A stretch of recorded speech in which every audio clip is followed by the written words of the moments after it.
सनसनी डरले हो कि शंकाले हो डरले हो कि शंकाले हो घुमे के देखछु जे पनि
कान्छी के भयो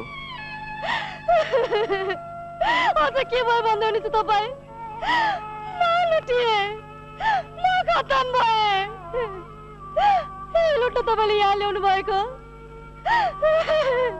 तपाईँ त केटा मान्छे जे गरे पनि हुन्छ म अब कसरी बाँच्छु यसको जवाब छ तपाईसँग के भयो त कान्छी म पनि बिहे नभएको केटा तिमी पनि बिहे नभएकी केटी मेरो यस संसारमा कोही पनि छैन म तिमीलाई धोका दिन्न कान्छी म तिमीलाई बिहे गर्छु आई लभ यू कान्छी आई लभ यू गरेर लगेको लोकले त धोका दियो मलाई मरेर गयो तपाईँ के साथ निभाउनुहुन्छ मसँग तपाईलाई के थाहा छ मेरो बारेमा? म एउटी विधवा हुँ। म बिहे गरेको तेस्रो दिनमै विधवा भए। मैले परपुरुषलाई हेर्नु पनि पाप हो। यो अधिकार मलाई समाजले दिएको छैन। उसै त म लुटिएकी थिएँ। अब त झनै बर्बाद भए। अब म यो समाजको अगाडि कसरी मुख देखाऊ?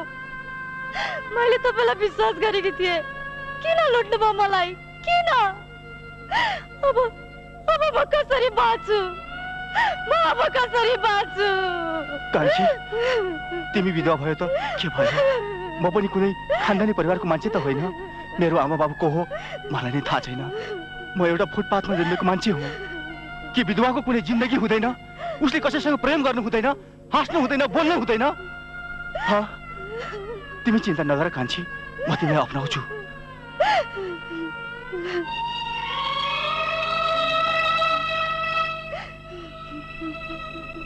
तिम्रो रातो सिन्दुर मेटिए त के भयो? तिमीलाई म आज यस्तो सिन्दुर लगाइदिन्छु जुन मान्छेले त के भगवानले पनि मेटाउन सक्दैन। त्यो हो धरतीको माटो।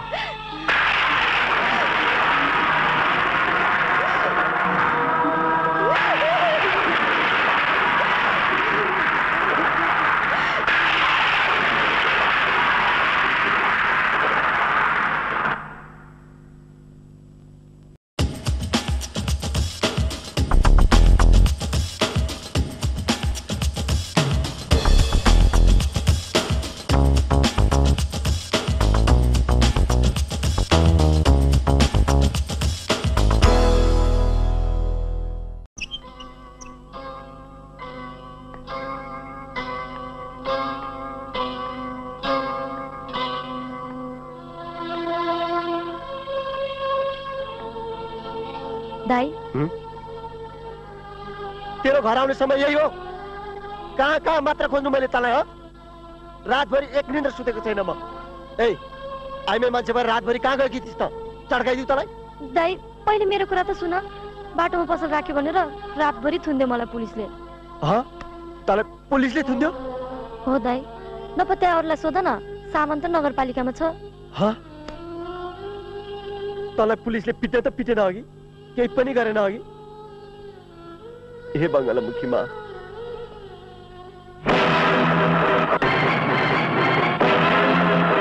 चौसी तेरो निधारमा यो धुलो कसरी आयो? केही पनि होइन दाइ, यो केही पनि होइन। तिमीलाई थाहा छ त्यो जेलभित्र नि धुलै धुलो हुँदो रहेछ, त्यही लागेको होला। ए चौसी, अब त जानु पर्दैन पसल ससल थाप्न। घरमा चुप्प लागेर बस्ने।